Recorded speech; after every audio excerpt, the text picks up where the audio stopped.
Hello and welcome to the first player education video. The World of Darkness has been in constant development and publication since 1993. As a result, the lore of the world is extremely complicated, often with conflicting viewpoints or controversial opinions that no one is quite sure how to settle. Hence these videos. This first video covers the history of the Camarilla, and I should give a disclaimer here.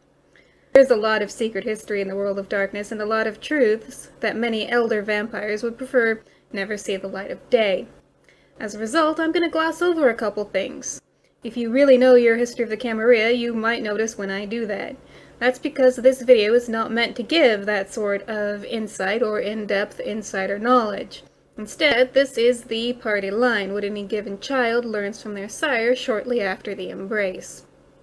So, with that, we're going to start our history of the Camarilla before the founding of the Camarilla, back in the Dark Ages. During the Dark Ages, there were no significant political organizations to which vampires belonged, other than the mortal institutions that they piggybacked on. The Ventru, for instance, would infiltrate the landed gentry, the knighthood, and the nobility. The La Sombra infiltrated the only mortal institution with any political power whatsoever, the Roman Catholic Church.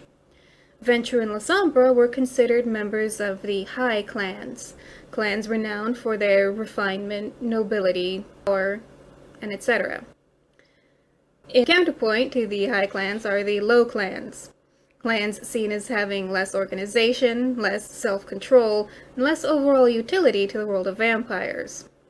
Examples of the low clans would be the Gangrel or the Malkavian. Members of the low clans would often set themselves up as local deities.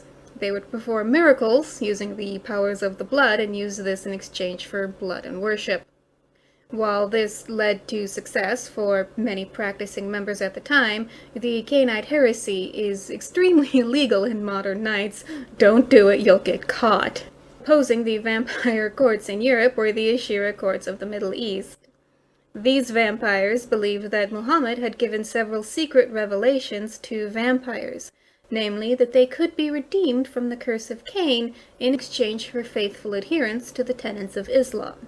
Some vampires claim that very faithful practitioners of Islam, such as Talak the Immortal, were in fact redeemed. In the early 11th century, a lot of things began happening in Europe which would affect vampire society for centuries to come. Namely, the efforts of a small cabal of mages to achieve true immortality.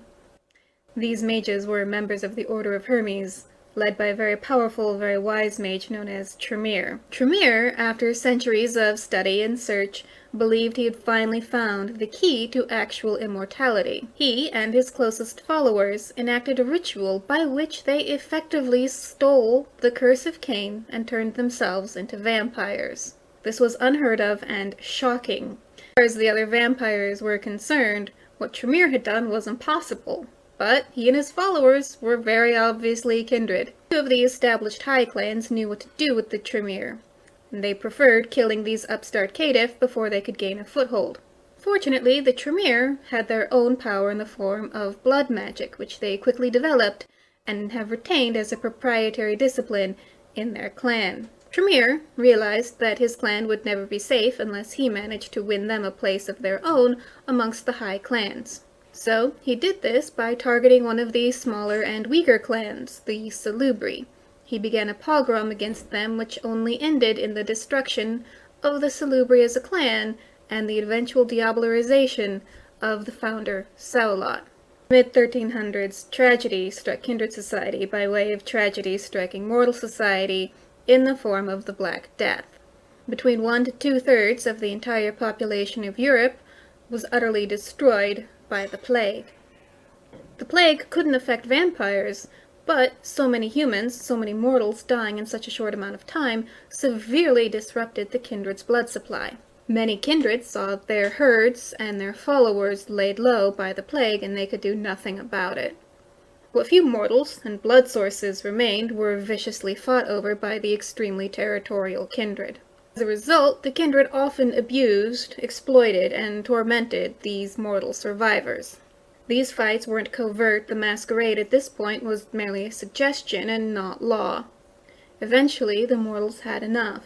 The Roman Catholic Church, the parts that weren't completely La Sombra, formed the Inquisition, an order of holy men and women determined to protect humanity from the spawn of Satan that was preying upon them.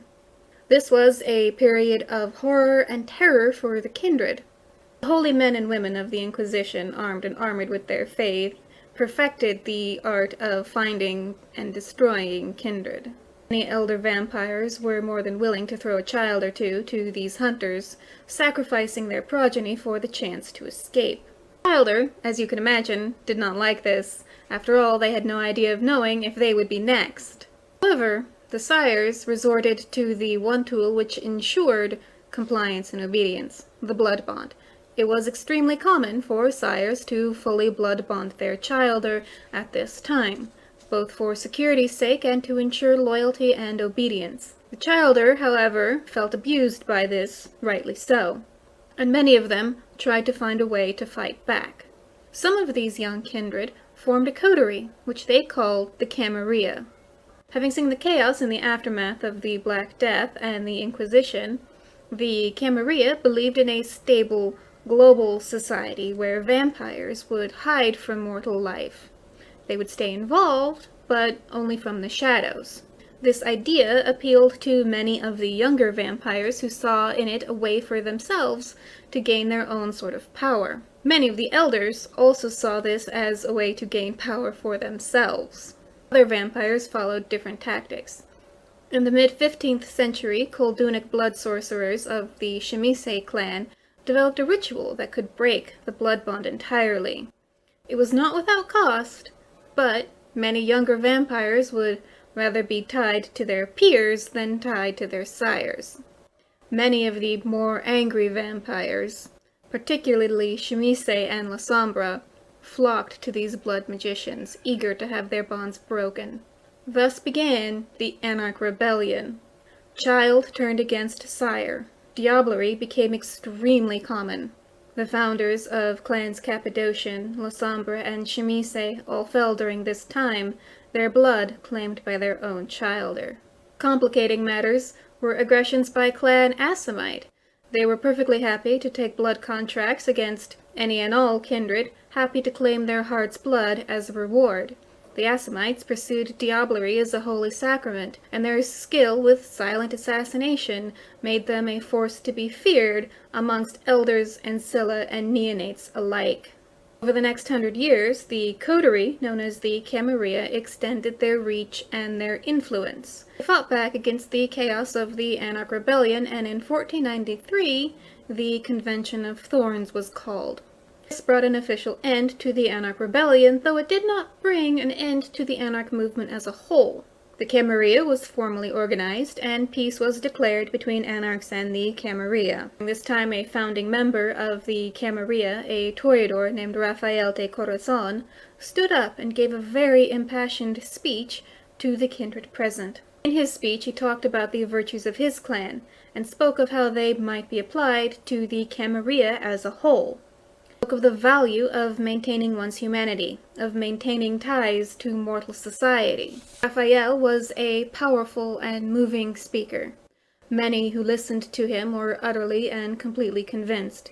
It is because of Rafael de Corazon, one of the founding members of the Camarilla, that the organization discourages its members from pursuing paths of enlightenment, explicitly encourages followers to maintain their ties to mortal society and to struggle to keep up their own semblance of humanity.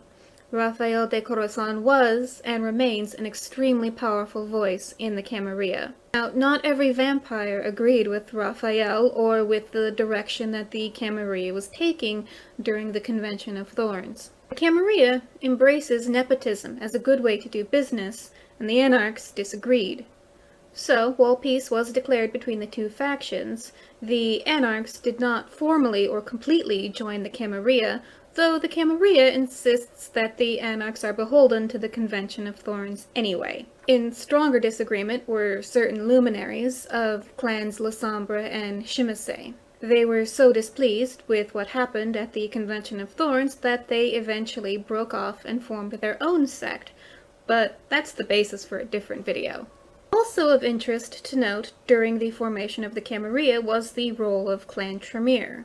Through strict discipline and devoted study to unlock the powers of thaumaturgy, the Tremere had managed to go from being an upstart clan of caitiff to a respected and full clan. The Tremere petitioned to join the Camarilla, likely in an attempt to hide from their mortal enemies, the Shimase. Representatives of Nosferatu and Gangrel balked at first, but they managed to extract a concession from the Tremere, known as the Pact of Montmartre.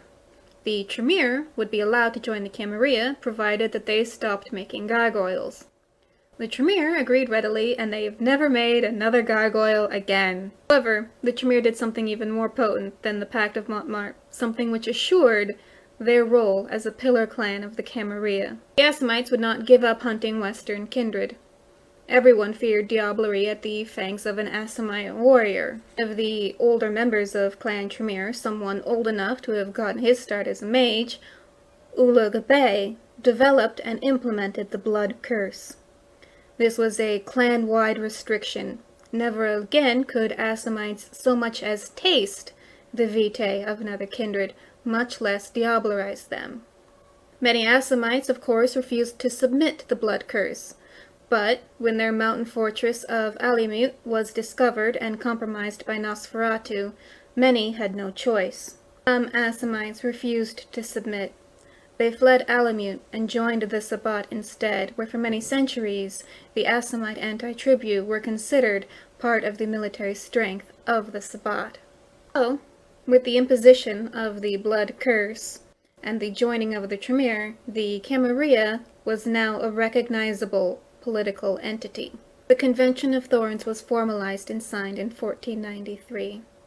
In subsequent years, other clans were extended invitations to join. By 1528, Clan Cappadocian had been completely subsumed into Clan Giovanni, and the Camarilla offered these Venetian necromancers membership. However, the Giovanni preferred their independence and formed a treaty with the Camarilla, which is most often referred to as the Promise. The Camarilla respects certain territory claims by the Clan Giovanni, particularly Venice, and both pacts promise to not interfere in the politics of the other. However, boons and favors and prestation may freely be exchanged between sects.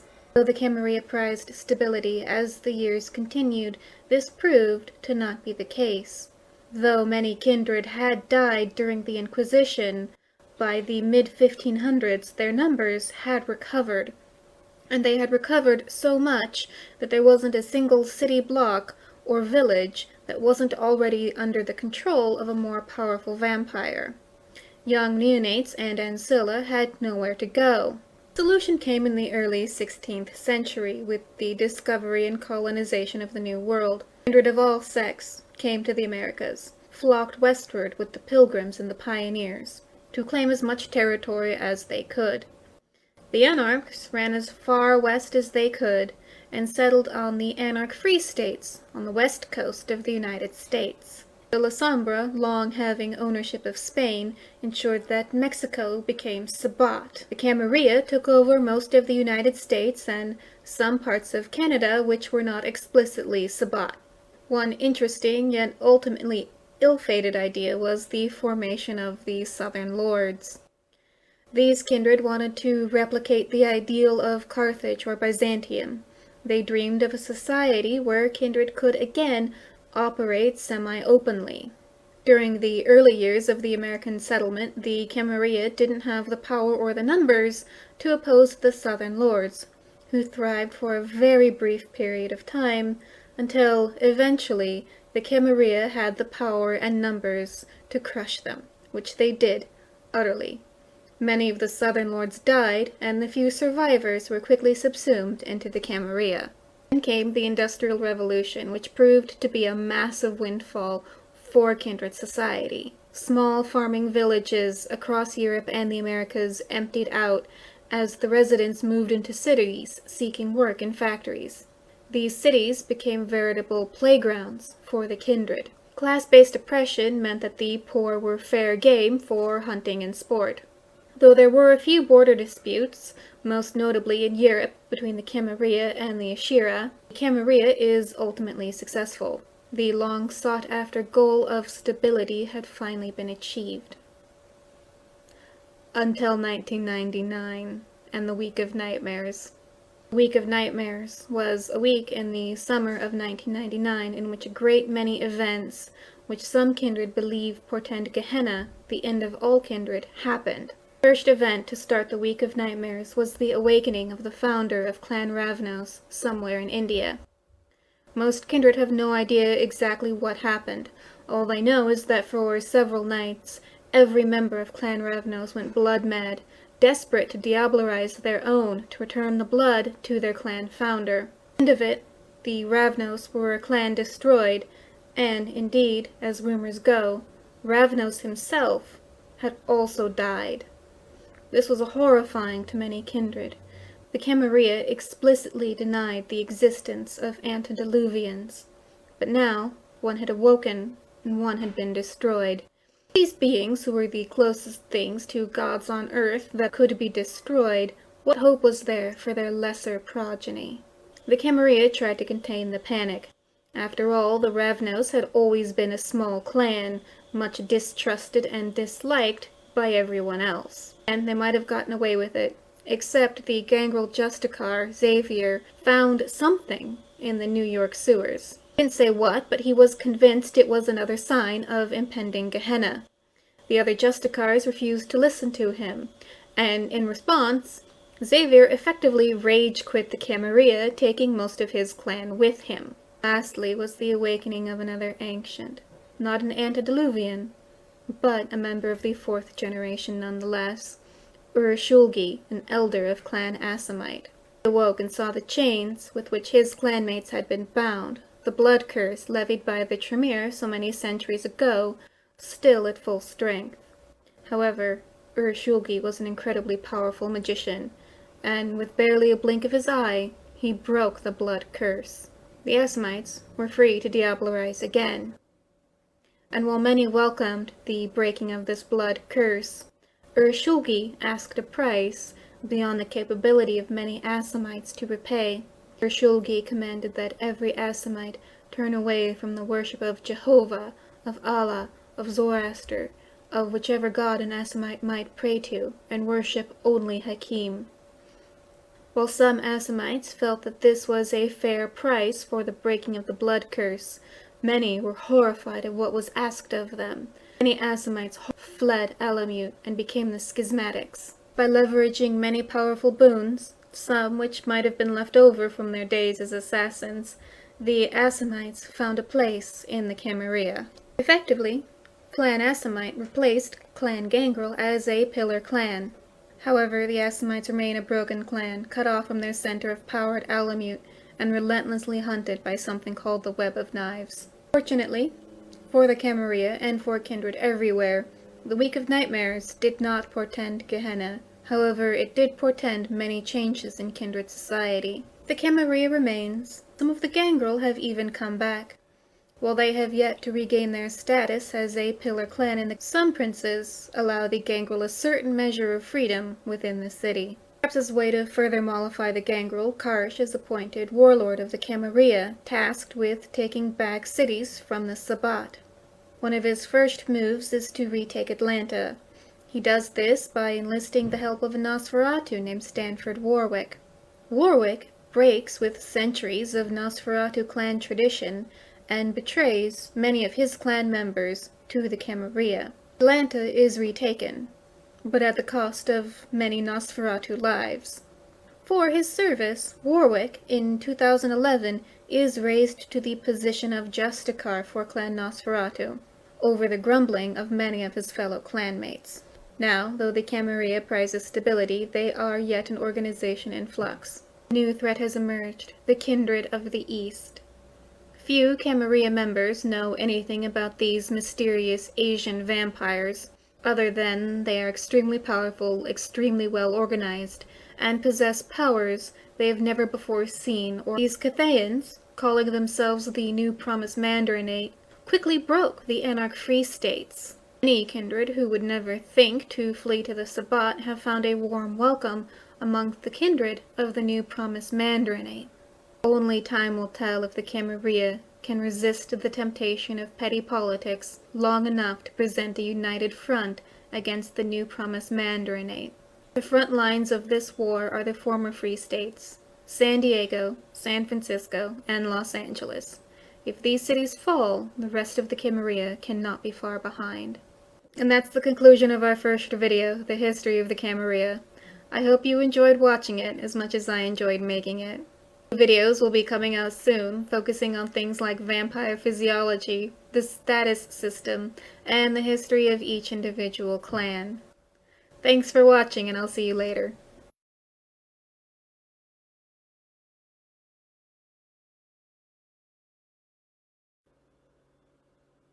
Did I get something? Is this... Oh my god, I'm gonna have to do all of this over again.